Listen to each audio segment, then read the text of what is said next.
Welcome to Teaching Tips from TC. I am Travis Klosser and I will be your facilitator for this training. This training is called Using Personalized Learning to Engage Every Student. Some of you have read about personalized learning and have an idea of what it is all about, while some may be hearing about this instructional strategy for the first time. What is personalized learning? You may have heard this idea in the educational workplace before, but what does it really mean? While there is no single definition of personalized learning, many education experts have weighed in on several common attributes of this definition. All of these experts agree that personalized learning includes giving students voice and choice, the customization to each student's strengths and needs, pacing of the material, and the flexibility of the instruction.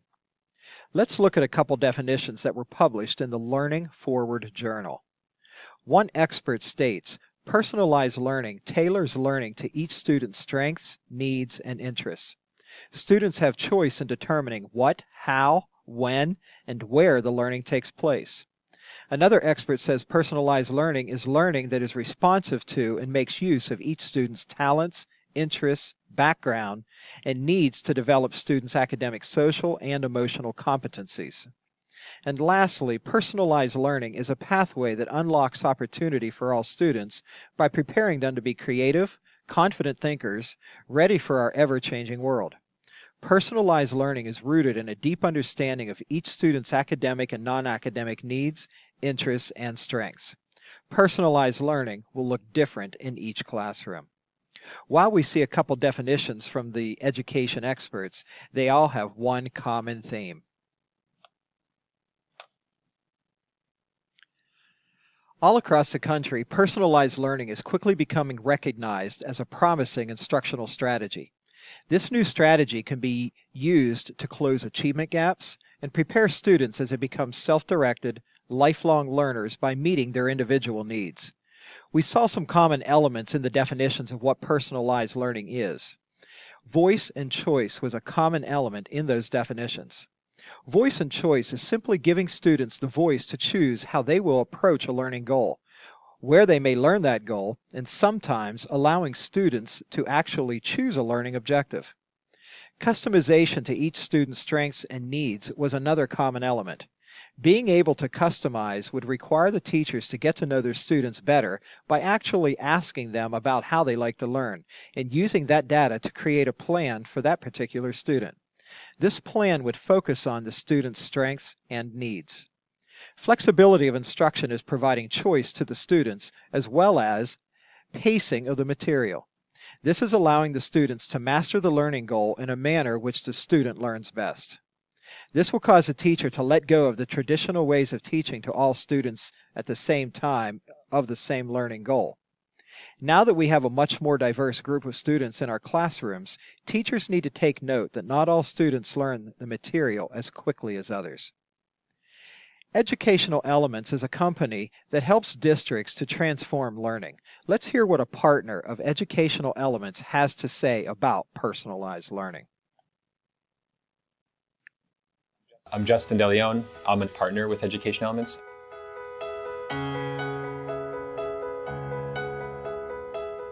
As an educator, right, once you understand, and as a student, once you understand what your needs are or what the needs of the students you're helping are, it's really the responsibility of the student and the teacher to work together to customize learning experiences from there.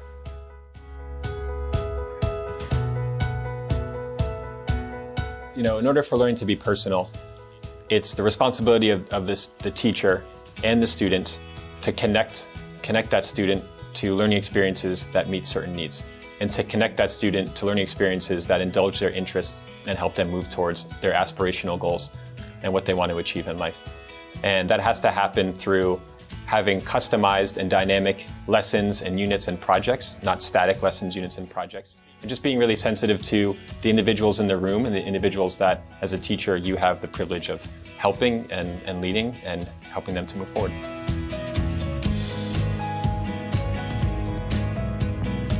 What I was inspired by to join the Education Elements team was my past experience as a teacher. And through doing that, right, through better understanding my students, who they are, what they need, where their performance levels are, I was able to begin, right, to think about like, okay, how do I make these accommodations? How do I create scaffolding? How do I create entry points for students so that they're not all doing at the same thing at the same time, but we are working towards certain standards that everybody has to meet.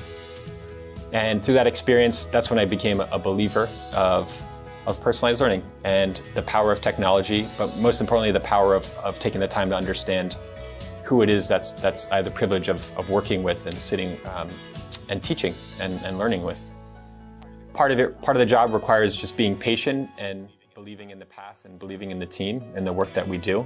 But that's what keeps me around, is knowing that what we're doing does change teaching and learning. It does change outcomes for students. And that's why I'm still here.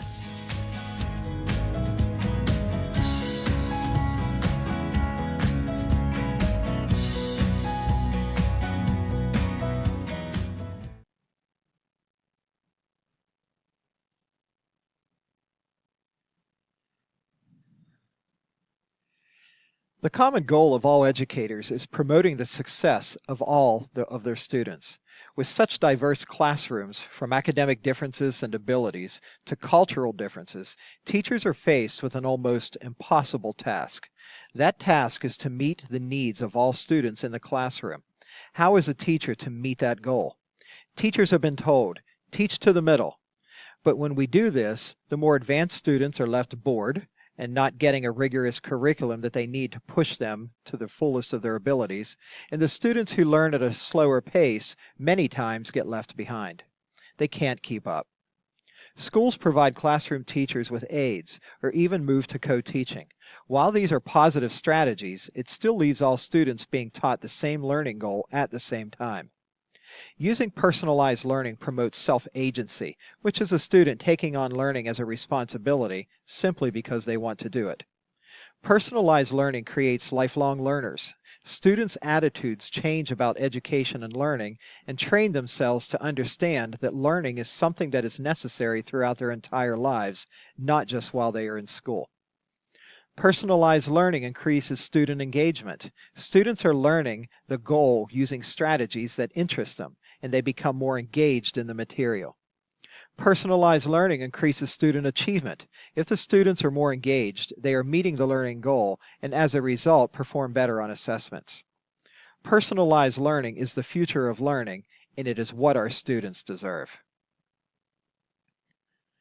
Personalized learning is not anything new, but it is now taking the spotlight in education. Why is that? With the great advancements in technology, teachers are able to create personalized learning classrooms that are much more effective and allows teachers to meet the needs of students on a much greater scale because of it. Personalized learning really has nothing to do with technology, but it is the technology that helps teachers meet the impossible task put before them. The technology allows the teacher to offer choice and personal pacing for students. Because personalized learning really has nothing to do with technology, teachers and districts need to be sure there is a good alignment between the online and offline curriculum. Teachers and districts, depending on whether it is a district-wide initiative or a teacher initiative, needs to carefully examine their curriculum and see how the role of technology will play a part. Also, not all technology tools are right for the same job. The technology tools have to serve a purpose and not simply used just for the sake of using technology. Some technology is very expensive and requires much thought as it's used prior to purchasing. Other technology is free from the internet, but free doesn't always mean good. Teachers need to research educational technology tools to see which tool is right for the job. This research can take a lot of time, so teachers need to be supported throughout this endeavor. Districts or teachers need to have a vision for personalized learning. What does it look like to you? Is this a necessary first step before beginning change to personalized learning? As stated earlier, technology is not what makes personalized learning. Technology only assists teachers in meeting the needs of all students in his or her classroom. Using the right EdTech tool at the right time with the right students takes careful planning. Listen to what Sal Khan, the creator of Khan Academy, has to say about using technology to personalize learning. The simple answer is that most Nations and states are kind of intertwined. I think we've all sat in a class and we're either a little bit lost or we might be a little bit bored or maybe some combination of both. And you're like, maybe there's a way to do this that's more engaging, where we allow students to learn at their own pace. And more classrooms move towards personalization, towards mastery-based learning, to free up class time for more human interaction.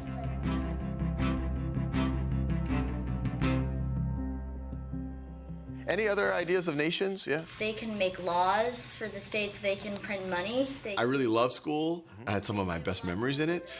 I still remember Miss Krause and Miss Roussel that first day of second grade when I went into that class and they said, well, what are you interested in? I was 7, and they were serious. And I said, well, I like to draw, I like games. They're like, well, then you'll draw and you will work on games. And I thought I was getting away with something. Like, is this really school? But it allowed me to learn things that I found interesting. And today, my best memories are of what started that day with Miss Krause and Miss Roussel. So can you tell me something that you need to work on? Well, sometimes I struggle in KA. I've always been fascinated by this personalization in education. I thought that there was a lot of opportunity for getting more people to get much further if they were allowed to learn at their own pace, fill in their gaps. And with software, you can start to do some of this personalization, you can start to do some analytics, and it could scale. So I started writing software, and I called that software Khan Academy. And it was a friend that suggested, hey, why don't you record some of your lessons as videos and upload them onto YouTube to complement this software? And I decided to give it a shot, but they just took on a life of their own. Then people started to say how these videos had got them from failing out of a class to going back and getting an A in it. That's what gave me the conviction. Maybe one day 1 million people could use it, maybe 10 million, maybe 1 billion people. Khan Academy's mission is to provide a free world-class education for anyone, anywhere. We have millions of students who are learning on Khan Academy, over 100 million every year, but I've always believed that virtual is not in competition with the physical, that they can complement with each other. 16 plus 36 is 52. 52. So it's not just Khan Academy. Ideally, it's a tool that can be used with a physical classroom, with teachers, to really supercharge that experience. And so because of that, we started Khan Lab School. It's a place where students are on their own learning trajectory. They're doing a lot of projects, they're doing a lot of peer learning. The teachers play a critical role to be that expert, to be their guide, to be their mentor, and see which students might need extra help or extra challenge if they need something ambitious to work on. The growth mindset says, I can't do this yet, but you keep trying and eventually you'll get it, and also never give up. We've learned that you can completely re-architect a school around personalization, around mastery, around inquiry and exploration.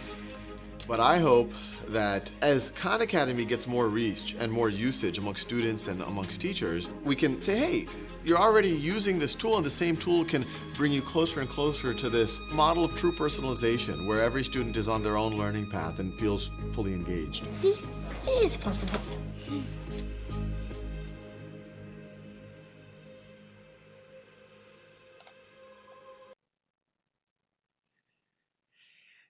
So which ed tech tool is the right one? It depends on what you want to use the tool for. There are several things that need to be considered before deciding upon an ed tech tool.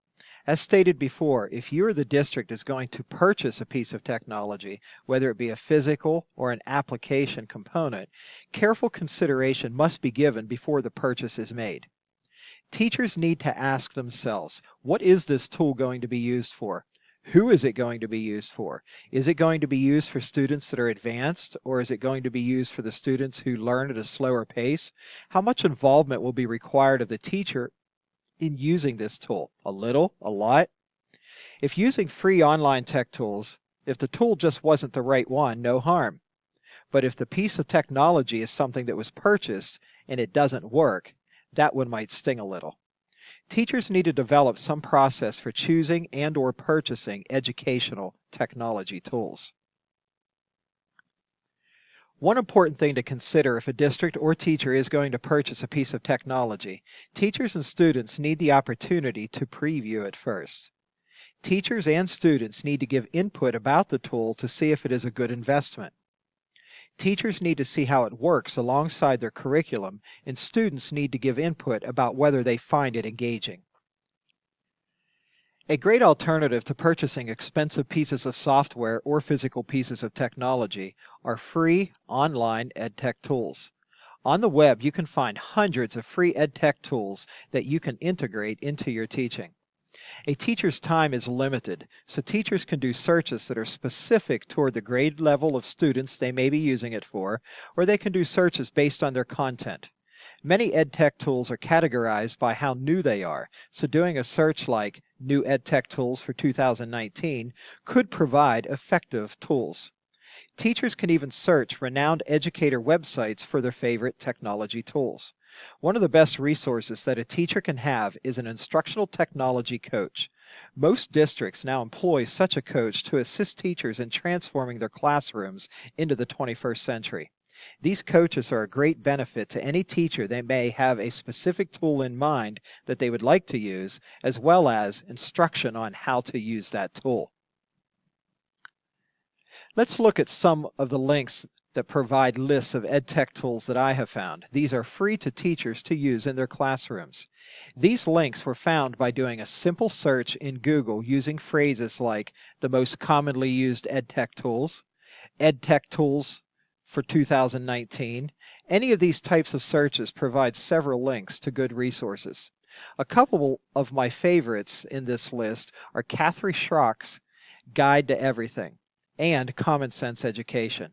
You can pause this video, open your web browser, and try a simple search like I mentioned. You will be surprised at how easy it is to find free EdTech tools. Pause the video now and take a moment to search for some tools of your own. As I said before, you can click on any of these links to find really good EdTech tools. Let's click on Common Sense Education, since I said that was one of my favorites, just to get an idea of what it has to offer. At this site here, you can see in the left-hand side of the window that opens, you can search for EdTech tools based on your grade level. You can also search for tools based on your subject area, and you can also search for tools based on whether they are free to try, or if they have a cost associated with them. Many times these free to try tools are limited in what it is they offer. They don't provide you with a full tool, or they'll give you a free trial, and if you like it, then you have to purchase it. Or maybe you can just come over here and start scrolling down the list yourself, and you can see the different EdTech tools that are out there, and they tell you what grade they work for or most commonly used for, and then they also tell you whether they are free or paid or free to try this way. And you can scroll down through the list, and you can see there are several of them here, and when you get to the bottom, you can see that there are over 100 pages of tools that are available. So doing a search like this makes it pretty easy for you to find the tool that you do need. Now that we have looked at what personalized learning is, the important things to consider when planning to switch over to personalized learning, like curriculum and how it aligns with personalized learning, and we've looked at some quick and free EdTech tools, we are now ready to shift our focus to the students. One of the most important steps to personalized learning is getting to know your students. Students change from one year to the next. The strategies that worked on last year's students may not work on this year's students, and you will have to try something different. Many teachers will find that they already incorporate a lot of instructional strategies that are perfect for moving towards personalized learning. For teachers who may already use several EdTech tools in their classroom, you are already ahead of the game. First, you need to get to know your students. Start off by giving them a survey. Find out directly from them things like how they like to learn. Do they like using technology? Do they like traditional learning with pencil and paper? Do they like to listen to music while they do their work?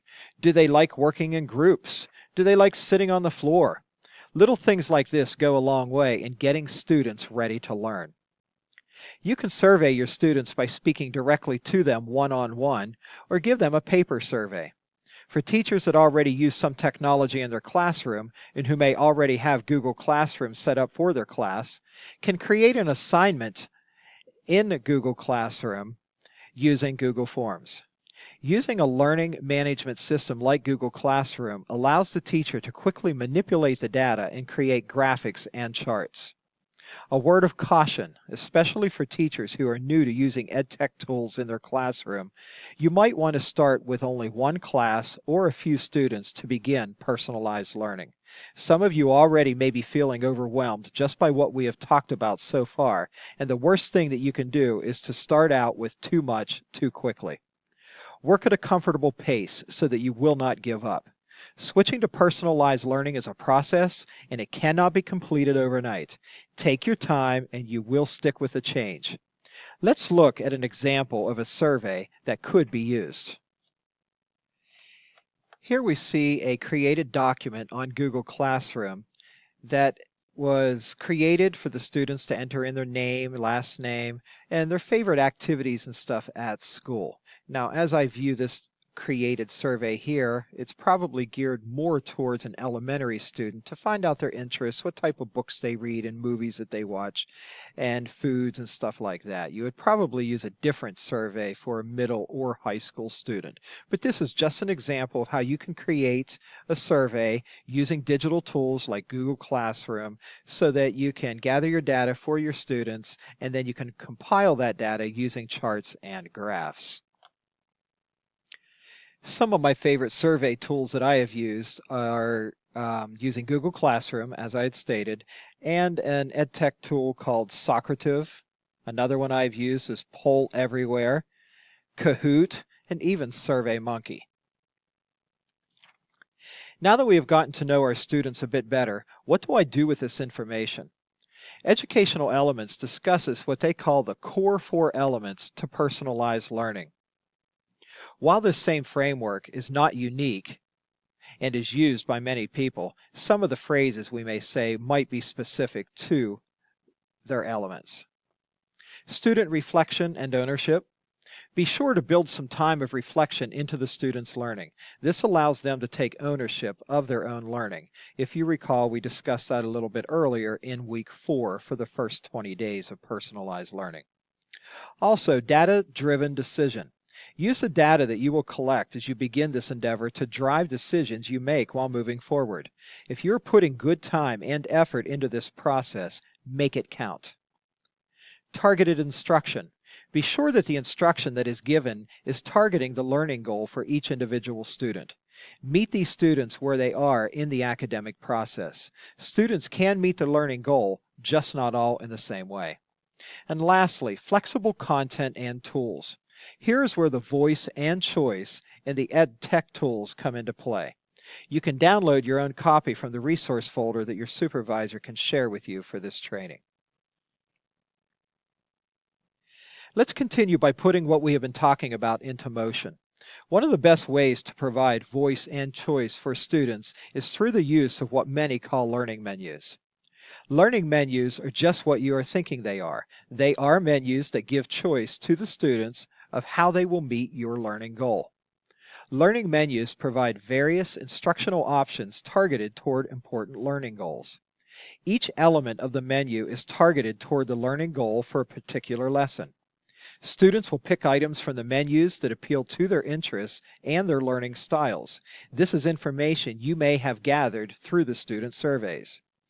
Even though the student is given choice, each learning activity should accomplish the learning goal, just through different ways. Let's look at some examples of learning menus.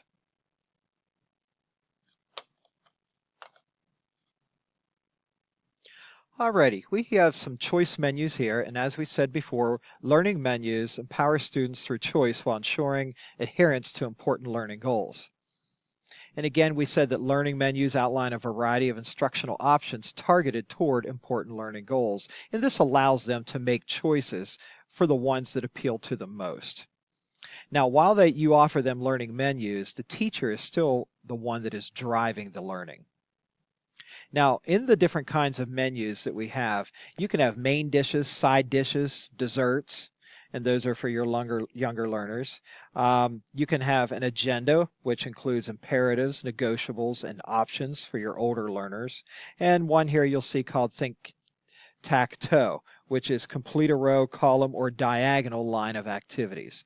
All three of these options can be differentiated according to their interest, their learning profile, and their readiness. So let's look at a couple of these different options here. Here is the basic layout for a menu. We can see here that this menu has some main dishes. Now this is an empty template that you could fill in as you're planning. Then your main dish can have a side dish with 1 up to 4 options. And then desserts. And we see here that this teacher says that those can be optional. The big thing is the teacher is the driver and you get to control what gets completed in your menu. Now, using that same template, here we can look at an example from a math teacher that is teaching probability.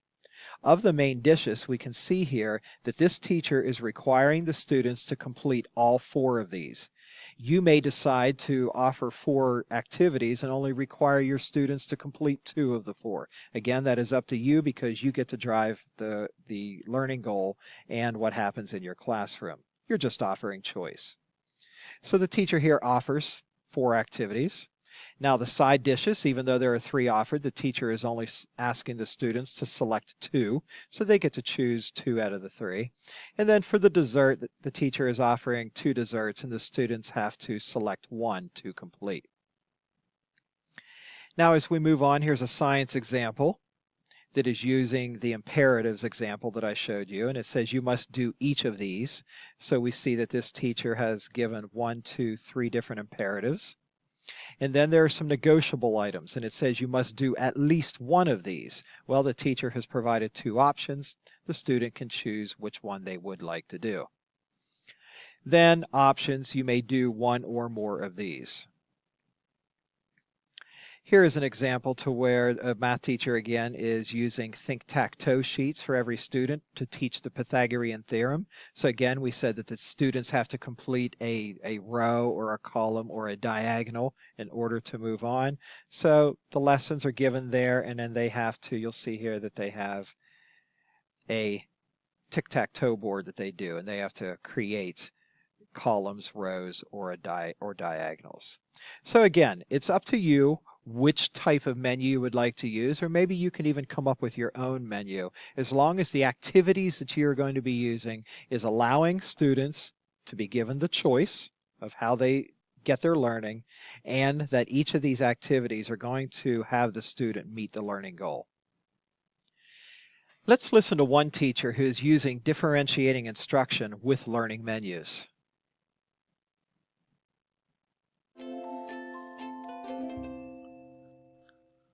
My name is Mary Viganis. I teach 7th grade U.S. History at the Queen School of Inquiry in Flushing, New York. Ladies and gentlemen, I need your undivided attention for a few minutes, and then we're going to continue working on our learning menus. The learning menu is a compilation of different activities, specifically differentiating instruction for various different learners while building upon various different literacy skills. I like it because there's lots of options and you get to work at your own pace, because a lot of times during projects, people often rush you so that you have to finish during a certain time, and this is due this time and this is due that time, but right now you get to work at whatever pace you want. Just like in a regular restaurant menu, you have different sections where you get to choose an appetizer, an entree, and a dessert, and so the menu has been designed in exactly the same way. The way that you go about completing a learning menu is you choose an appetizer, you work on that. There are different literacy skills that are being addressed for these specific activities. Who's the time left first? Let me see. But what else are you doing for section 3? Once you're done with your appetizer, you walk over to your teacher, they check it. You receive a grade for your appetizer, you move on to your entree. I'm on section 3 entree. It's the outline. So I'm making everything like short and in bullet form to make it easier for me. The entree is pretty much it provides a deeper understanding of the content. Once they've demonstrated that they can do the work and they've understand and mastered the content, they then have to quiz out of it. Good luck. How's it going, Andrew? They can't move on to the next section of the chapter unless they fully complete the quiz. If I want to trade with somebody, And there's desert all around me. Is that difficult? So what would make it easy for me to transport goods? Look here. What's that blue line that's cutting through? Niger River. They use the Niger River. Once they're done with all the sections, they then have to work on their dessert, which is an overview of the entire chapter. The learning menu is very helpful because I usually skim read and I don't really pay attention to the most of the important parts. So then when I use the learning menu, I get most of the important parts and what I really need to know. As far as the entrees go, they have the choice of graphic organizers, brochures, timelines, eulogies. I did a graphic organizer, which is this one right here.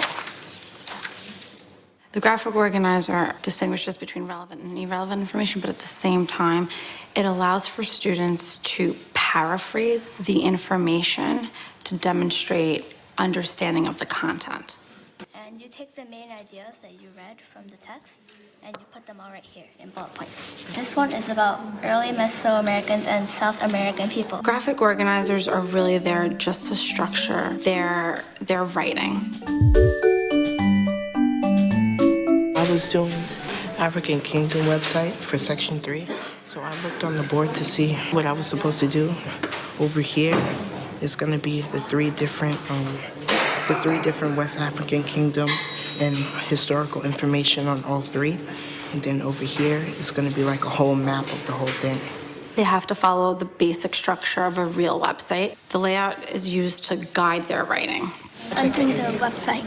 When I was reading, I basically summarized the most important parts, like their trading and their religion. I figured out that how trading was easier because it was mostly dry, so they used the Niger River.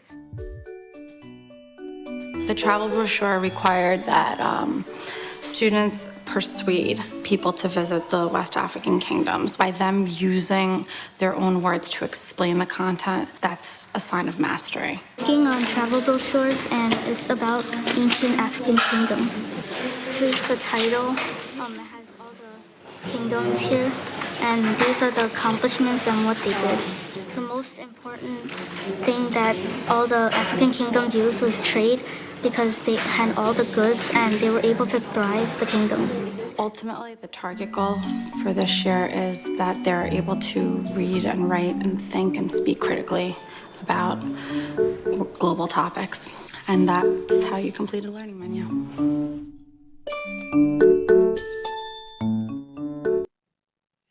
If your head wasn't spinning before, I'm sure it is now. There may be several things going through your mind about how do I begin my own menu? How do I create all these choices? Do I focus on curriculum? Do I focus on classroom design? Do I focus on the student talents? Where do I begin? Just relax. There is a logical place to start. Prior to beginning this training, you were asked to bring one of your own unit lesson plans. I am sure that this plan has some instructional activities included. We will begin with those. You will find that some of your existing activities can be transformed into a menu for your students. You do not have to start over from scratch. We can modify your plan and incorporate strategies that will personalize learning for your students. Pause this video and take a few minutes and look at one of the lessons from your unit plan. Identify an activity in that plan. This activity may be a warm-up activity, an instructional activity, or even a summarizing activity to check for student understanding. Identify those activities for one of the lessons in your unit. Once you have examined your plan, answer the questions on this slide, then resume the video. You can pause the video now. How do you feel about what you found? Are you teaching all of the students in your class the same learning goal at the same time? Are you teaching them all the same way? Are you differentiating instruction for your students? Are you providing them choice in how and when they will learn? The answers are probably no, but that is okay. This is why you are here. What are your thoughts about having a classroom with such a wide range in learning abilities? Is it easy to teach all of the students and meet their individual needs all at the same time? I am sure your answer is no, and it should be if you are still teaching using traditional instructional strategies. Should the advanced students be held back because the slower learners are taking all of your time? Should the slower learners get left behind because you're trying to make your course rigorous for your advanced students? These are all valid questions that I am sure you have asked many times. Most teachers can agree that education has changed drastically over the past 10 years. Our students are very different from one another in many ways, but they all show up on your doorstep waiting for you to meet their needs. We can do one of two things. We can fall further and further behind our fellow teachers in their classrooms, or we can embrace the change.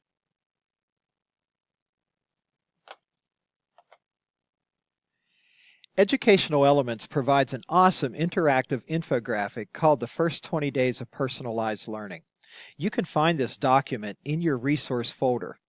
This document is a comprehensive document for the many aspects of what a personalized learning classroom can look like. This document provides many resources and ideas for your classroom. But remember, you don't have to make all these changes all at one time. Keep it small. Keep it manageable. Teachers who are new to personalized learning should begin with a couple of the strategies, while more experienced teachers can try some of the advanced strategies. Let's look at the first 20 days of personalized learning.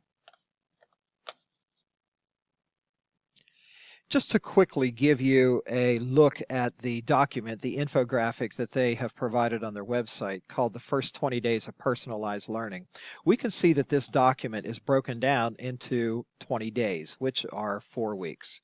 So week 1, they tell you what you should be looking at and what you should be doing. They give you just an overview at the top of this document. As you can see, week 1, 2, 3, and 4. And then they go into a breakdown of what each week really looks at and what it is that you need to do. You're looking at student interests, student academic preferences, team building, small group instruction, closing reflections, etc. And what's really, really nice about this document is if you need more information or resources about getting and learning the student interests, all you have to do is scroll down, and these are different documents that you can click on to give you ideas about how to get yourself started in your own classroom.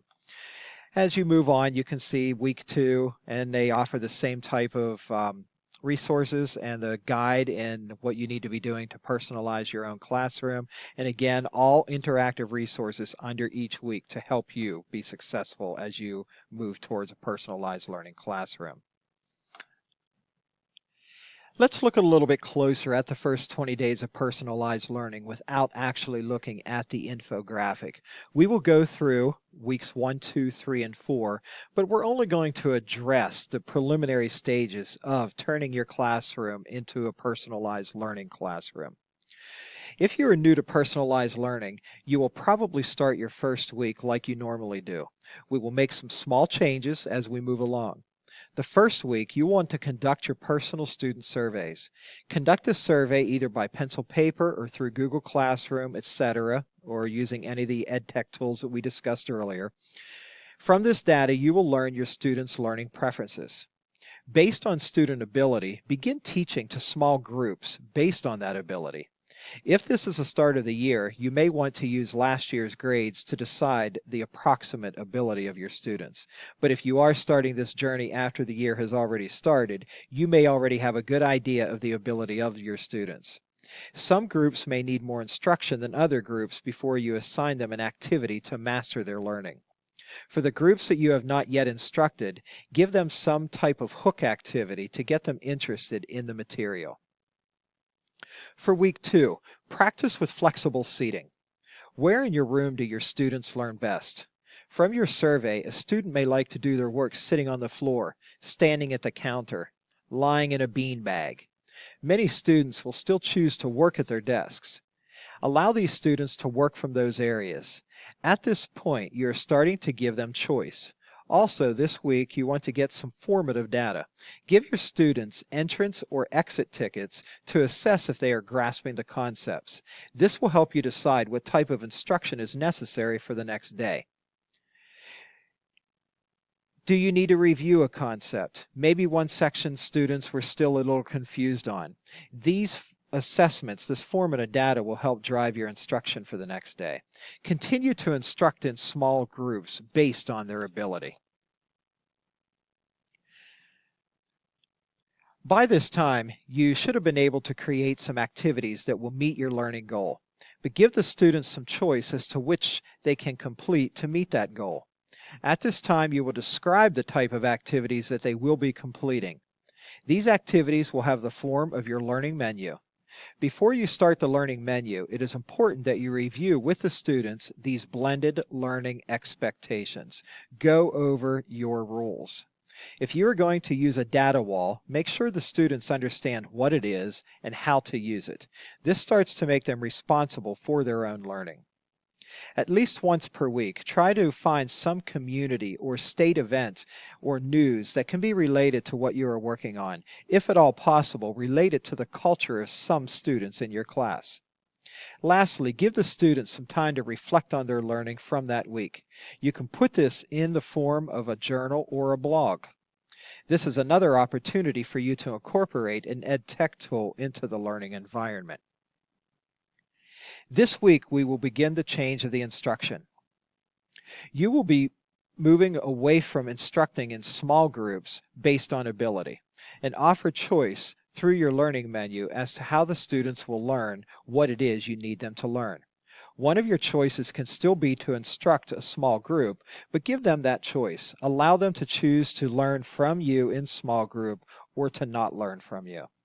Be sure to start using the data wall to help students and you stay organized on who is doing what and when. Also, you may want to consider allowing students to come up with their own learning objective.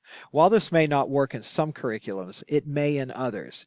This would just be another example of offering students choice in what they are learning.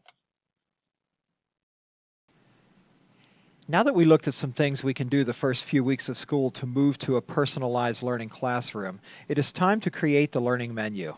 Regardless of what the pieces of the menu are called, teachers know that they need to get the students interested in the new learning objective by providing them some kind of hook or a warm-up activity that may review a skill that is needed for the new goal. For this training, I will use the simple appetizer, entree, dessert labels for my menu. The unit plan that I will be using is for an Algebra 1 course. The unit goal is to teach the students how to graph linear equations. There are a few ways this can be accomplished, and the first way is using a table of values. For the first lesson of this unit, the learning goal will be: the students will be able to graph linear equations using tables. Let's look at some appetizers. Here I will offer the students choice of 3 warm-up activities. I can choose to have the students complete 1 of the 3, 2 of the 3, or I could have them do all 3. I will choose to have them do 1 of the 3. Even though the students have choice here, the teacher drives the learning. You can build into these choices conditions where if the student does not show understanding from the one choice, then they have to complete another appetizer. This will cause the students to do their best regardless of which choice they make. First, I create a simple plan for my appetizers. I decide what type of activity I would like to create without actually yet creating them. We want to be sure that we will be diverse enough to meet the learning styles of students in the room. As we can see here, for the first appetizer, I will offer a traditional warm-up activity where the students can complete a review skill. This review will focus on a skill that is necessary for the new learning goal. The second appetizer will incorporate an EdTech tool that will accomplish the same goal as the first appetizer. I am just offering it in a different way. I may choose to use the EdTech tool called Edpuzzle, which is a great tool showing a video. I like this tool because it allows the teacher to insert notes, do voiceovers at certain points in the video, and the teacher can embed questions that must be answered before the student can resume the video. There is even an option that prohibits the student from fast-tracking through the video. For my third appetizer, maybe I can have the student watch a video and then use Flipgrid to create their own short video response to a prompt that is left for them. As you can see here, all I did was brainstorm about the type of activity that I would like to create. Once I have a good idea of what it would look like, let's create them. Here in a Word document, I will be showing you appetizer number 1, as I will for the remaining elements. Appetizer number 1 is a simple, traditional review of evaluating expressions using the order of operations, which is a necessary skill to have the success for graphing lines using a table. Some students will like to learn the traditional way with paper and pencil, so we need to offer that to them. Here we just have a short set of evaluating expression problems to complete in order to make sure they are able to do the upcoming entrees. So as you can see here, if we scroll through, it gives the directions for the student of what they need to do. It provides them with the questions that they need to complete. And then as you can see here, once you have successfully completed this task, you're ready to move on to the entree. But again, I have put a condition in this. It says you will need to get at least 3 out of the 5 correct. And it tells them to do their best work, and they will move on. And depending on what kind of score they get, we'll see if they need to do some additional work. The second appetizer that we have here will satisfy the same goal as appetizer number 1, but the student will be using EdTech tools. As you can see, this activity uses Edpuzzle, where a video can be created or picked from a huge pool of videos like YouTube, Khan Academy, or any other. They have a large pool of videos to pull from right within the tool itself. The video can be edited by the teacher. I edited this video and put some of my own notes in it for them to read at important parts of the video. I have embedded a few questions in the video, and I have put a condition in the directions. The condition states that if the student does not get at least 2 of the 3 questions or 2 of the questions correct, the student will have to also complete appetizer number 3. Using Edpuzzle provides a large amount of options for the students, including grading and reporting of questions asked in the videos. Let's take a look at that activity in Edpuzzle. Now, prior to the student logging into Edpuzzle to get this activity, the students will have already reviewed with the teacher of how to access, create an account, and follow any links that are needed to get into this website. But once they get the activity for this appetizer, they will log into Edpuzzle and they will look for the title for whichever activity it is that they need to complete. Once a student locates that video or that assignment, all they have to do is click on the video. The video will pop up, and all the student has to do is click play. The student will sit back, they'll watch the video, they'll take some additional notes if they need to. If the teacher embedded them in there, they'll answer any questions that need to be answered, and the student will not be able to fast track through the video, and the video will not continue until the student answers the questions that are embedded within that video. So let's just take a look at the video. 8 minus 3. And now we want to do the multiplication before we do subtraction. This goes back to order of operations. You do your multiplication and division first. As you can see, the video stopped. It looks as though it has frozen. Well, what the reason is for that is because the teacher has typed in an additional note over here on the side. So the student would take note of that additional note that the teacher left there, and then they simply click the continue button and the video will resume. Well, you do your parentheses first. Then, if you have multiplication, division, addition, and subtraction all in a row, you want to do your multiplication and your division first. So here we're going to multiply 5 times 8 to get 40, and then we're going to subtract 3 to get 37. Now let's think about what this would evaluate to if we did not have the parentheses. So it would be 8 minus 3 times 8 minus 3. So we just have to remind ourselves about the order of operations. The convention is to do your multiplication first. So you're actually going to multiply the 3 times the 8 before you subtract it from this 8 and then before you subtract this 3. So we took away the parentheses, but the order of operations say, hey, do this multiplication first. We could even put a parenthesis here to emphasize that. So this will become 8 minus 24. So let me write it this way. 8 minus 24 minus 3. 8 minus 24 minus 3. Now 8 minus 24 is negative 16. You subtract another 3, you're going to get to negative 19. So clearly you get very, very different values depending on whether or not you have parentheses. So that's a little bit of a video there that a teacher can create for the students to review. And of course, if it was more for the entree part where they're learning a new goal, there would be more notes and more questions embedded into that video. Now, appetizer number 3 uses another EdTech tool called Flipgrid.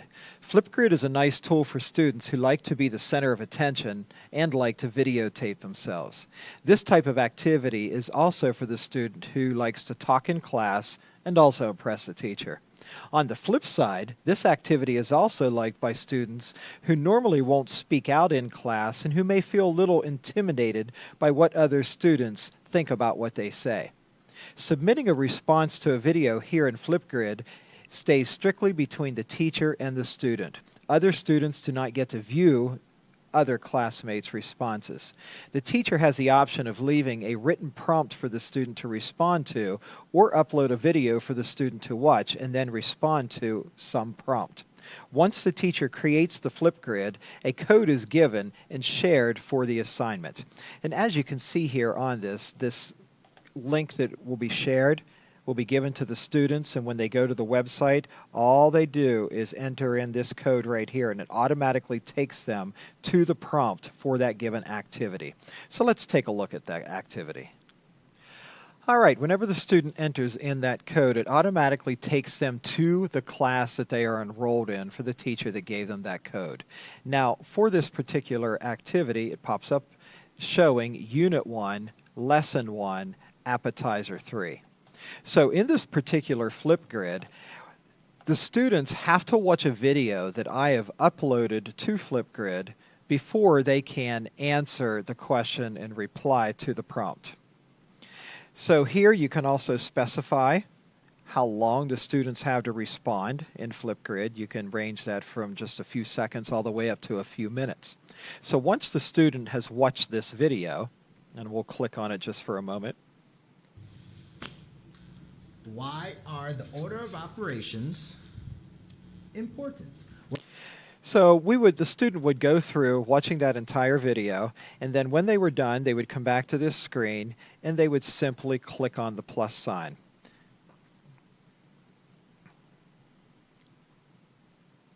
Now I have my webcam covered, but normally whenever this comes on, the student would be able to see themselves in the screen, and up here in the right hand corner it tells them how long they have to speak.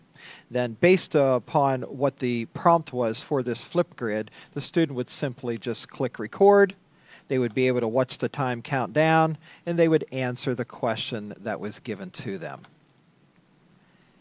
In the same manner as appetizers, we will now brainstorm activities for the entree. The entree is the part of my menu where the learning of the goal happens. Again, we will offer a variety of activities to the students, and the teacher gets to choose how many of them the students need to complete before they can move on. The first option, the student can watch a video that is either teacher created or found on the internet that will show the student how to graph the equation of a line using a table of values. Once finished, the student will demonstrate their understanding by completing a set of exercises from their book. A second option will have the student use an EdTech tool, such as Edpuzzle, to view a video similar to entree number 1 and have a set of exercises built into that tool that they need to answer. A third option is for the students to get direct instruction from the teacher. The student will then work a set of exercises from their textbook. Let's actually look at the activities that were created from these brainstormed entrees. For entree number 1, I explained to the students why linear equations are important. I give a little bit of real-world application for it, again trying to make them understand the importance of our learning goal. And then I have them log into Edpuzzle and watch a video. Now again, they'll log into Edpuzzle and they will look for the video that is titled Unit 1, Lesson 1, Entree Number 1. And again, they'll watch this video. There will be some notes embedded. There will be some questions embedded that they need to answer before they can continue through the video. Once they have finished the video, then they have to complete exercises in their textbook on page 112, numbers 1 through 10, and that will be their practice. Now, I remind the students to be sure to show all of their work, to use a ruler to draw the lines, and then once they have completed the exercises, they need to bring them to me for review. I will look at them, see if they're on the right track, see if they need to go back and do some more exercises, and if I feel they have not put a good effort toward the assignment, or if I feel that they need some more practice, I will ask them to do either entree number 2 or number 3 before they can move on. So let's take a look at this activity. Once the student is back in Edpuzzle, they will simply locate the activity that they need to watch. They will click on the video, just like they did for the last activity, and the video will pop up. Okay, the student will then click play on the video. Let's do a couple of problems graphing linear equations. Now, we can see here that the video will start right away. Down here is the counter for how long the video is so that the student can see that.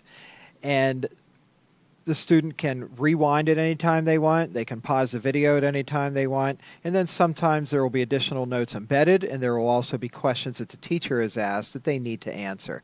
Let's play the video until some of that stuff pops up. There are a bunch of ways to graph linear equations, and what we'll do in this video is kind of the most basic way, where we'll just plot a bunch of values and then connect the dots, and I think you'll see what I'm saying. So here I have an equation, a linear equation. I'll rewrite it just in case that was too small. Y is equal to 2x plus 7. And I want to graph this linear equation. Before I even take out the graph paper, what I could do is set up a table. Now keep in mind too that I did not need to create my own video. This is a video that I was able to find online, and if I remember correctly, this video was pulled from Khan Academy. Now Khan Academy is linked directly into Edpuzzle. I didn't need to go and open up a new web browser and go searching for videos. I was able to do it right within Edpuzzle, which makes it a very, very nice feature. I pick a bunch of x values, and then I can figure out what y value would correspond to each of those x values. So for example, if x is equal to, let me start really low, if x is equal to minus 2, or negative 2 I should say, what is y? Well, you substitute negative 2 up here, it would be 2 times negative 2 plus 7. So now you see that the video stopped quickly. It's because I have entered in a note over here on the side that I think that maybe I wanted to reiterate. Either the person in the video didn't say it at all, or it's just something worth mentioning again. So once a student reads the note, then they can just click continue and the video will resume. 4 plus 7, this is equal to 3. If x is equal to, I'm just picking x values at random that might be indicative of, I'll probably do 3 or 4 points here. So what happens when x is equal to 0? Then y is going to be equal to 2 times 0 plus 7 is going to be equal. Now I wanted to pause the video for a second just to show you down here at the bottom these little marks of where I have embedded teacher stops in the video. Some may be notes, some may be questions. So we can see here that as the video is playing, my next time the video will stop will be right here. Now I can't remember if I've watched this video recently as a student, but I will go ahead and I'll try to move the slider to pretend to see if I can advance it through the video. As I try to slide it to the right, if I wanted to just be quick and be done with my assignment, we can see that Edpuzzle does not allow the student to do that. It locks the bar so that they have to watch the video and go all the way through the activity. So let's continue the activity. We'll go to at least the first part where I do the next piece that I've embedded in the video, and then we'll end this activity. 7. What about, I just happen to be going up by 2. You could be going up by 1, or you could be picking numbers at random. When x is equal to 2, what is y? Well, it'll be 2 times 2 plus 7. So 4 plus 7 is equal to 11. And I could keep plotting points if I like, but we should already have enough to graph it. And actually, to plot any line, you actually only need 2 points. So we already have one more than necessary. Actually, let me just do one more just to show you this really is a line. So what happens when x is equal to 4? And actually, just to not go up by 2, let's do x is equal to 8, just to pick a random number. Then y is going to be 2 times 8 plus 7, which is, let's see, well, this might go off of our graph paper, but 2 times 8 is 16, plus 7 is equal to 23. Now we can see that the video has frozen again because it ran into the next piece that I have embedded. Now over here on the side, it asks the student a question. It says, let's do one more value for x. Let x equal 3. What is y when x equals 3? So what the student would need to do is come over here and in place of x, put a 3 in, use the order of operations, and determine the output. So 2 times 3 is 6, and 6 plus 7 is 13. So the student would come over here, because I have created this as a multiple choice question, select 13, and submit. And it will get a window to pop up here telling whether it is correct or incorrect, and then the student can look at their question or the error that they made, and then they can click continue and move on. Now let's graph it. Now looking back here at entree number 2 at the actual assignment that the students would read, they would see here, this is where we just logged into Edpuzzle to answer the question. We would also have to make sure that we answered enough questions that were embedded correctly. If we didn't answer the questions that were embedded correctly, then we would have to complete an additional set of exercises. So the student will take this seriously so that they don't have to do any more work than they have to. Alrighty, let's look at entree number 3 here. Entree number 3, for those students, again, who may like traditional learning, and for any students who simply prefer the ability to be able to ask the teacher questions because we can't ask a video questions, this option provides direct instruction to students. Many of your students that work at a slower pace might prefer this option because, again, they can't ask a video a question and they just may prefer this. So the small group will work examples to assure understanding, and then they will work a set of exercises on their own from the textbook.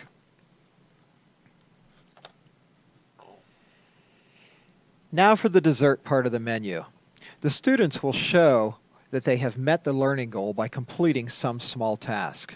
One of the 2 tasks that I have prepared for this activity will give the students the opportunity to ask an additional question, if they have any, about the objective to get a clear understanding before moving on to the next lesson.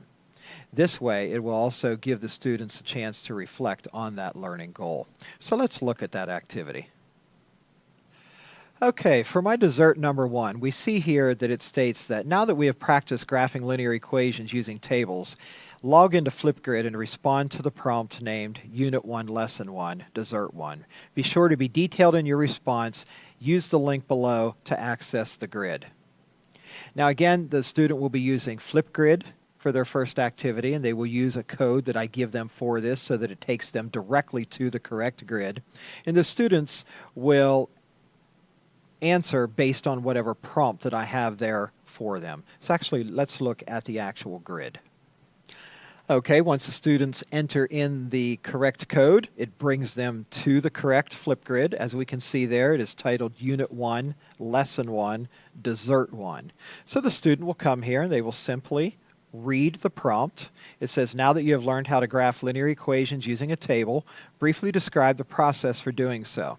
So what I'm asking the students to do here is to regurgitate some information and explain it back to me. It gives them the opportunity to teach what they have just learned. Also, are there any questions that you may still have about graphing lines using this technique? Are there any thoughts that you want to share about graphing lines? You will have 2 minutes to respond, and you must speak for at least 1 minute. Now, the reason I tell them that they have to speak for at least 1 minute, you will get some students that will say, well, I did the activity using a Flipgrid, but then they won't say very much. They'll only want to speak for maybe 10 or 15 seconds. So by putting a minimum amount of time into the prompt, it'll make the student think about what they want to say before they actually begin recording. And again, all they'll have to do is just click on the plus sign. Their web browser will open up, or their computer will open up their webcam, and up in the right-hand corner is the timer. And when they are actually ready to speak, they will click on the record button, and they can leave their response to the prompt. Now, dessert number 2 allows for those students who like to be creative to create an infographic using Piktochart. An infographic is an informative poster about a specific topic. Directions are given to the student about the topic and are told to provide at least one example.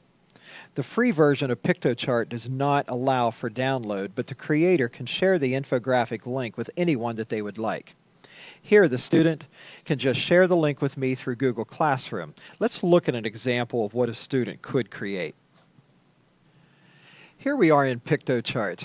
Once the students create an account and they start creating their infographics, they are able to save all of their infographics in their dashboard. Now, since I have created some infographics for other trainings, here are a couple of them, and let's just take a look at one of the ones that I created. Here is an infographic. Again, it's just an informational poster that a student can create to explain, display information, and provide the important parts of a particular lesson. This one that I'm looking at here is for my programming course, where the students had to create a UML diagram. But the students that love to be creative, they're able to come in here and create, and at the same time teach you what it is that they learned. And you're able to assess what they have learned by the information that they provide in the infographic. I want to take a moment to go back to entree number 2. There was one thing that I forgot to tell you. We looked at the activity in Edpuzzle to where the student would watch the video and then complete a set of questions and then do some exercises in the textbook. But there was one thing that I forgot to mention that I also have them do in this entree. Right here you can see it says, once you have completed the video, log into Quizlet and take the short quiz named Unit 1, Lesson 1, Entree 2. Now, let's go ahead and take a look at that activity. Quizlet is another awesome EdTech tool that a lot of teachers use in their classroom. It is a quick way to incorporate some technology, but also allows students a variety of options to practice content that they have learned, to prepare for tests, etc. Now, in the second entree, after they watched that video, I had created a quiz for them, a very short quiz to go in and take. Depending on how well they perform on this quiz, would determine how many exercises they would need to complete in the textbook. So once a teacher creates they're called sets of information based on learning, the student again would go into Quizlet, they would click on the class that they have, and the class that I have in here for them is called Algebra 1. They would click on Algebra 1, and they would go to the activity that I have for them. Now, for this particular activity, it is the entree number 2. So the students are able to click on that entree, and they have a variety of things that they can do to help them prepare and learn the material. Now, for this particular activity, I want them to take a test. So they would come here and they would click on test. But before we look at that test, I want to show you some of the options that Quizlet does have. They can create flashcards, which is the first thing that pops up. The teacher creates a set of terms and definitions and things for the course. So the student would get the term and they just simply try to come up with the correct response. And then they click on it and it flips the card over and tells them different things. So they're able to go through and do flashcards. They can learn by taking some multiple choice questions. As you see, it takes stuff and creates a multiple choice question. They can also write by doing a short answer or free response to practice. They can do spelling. Here, the computer will read the word to them and then they try to spell it. So I'll let you listen to that. Points.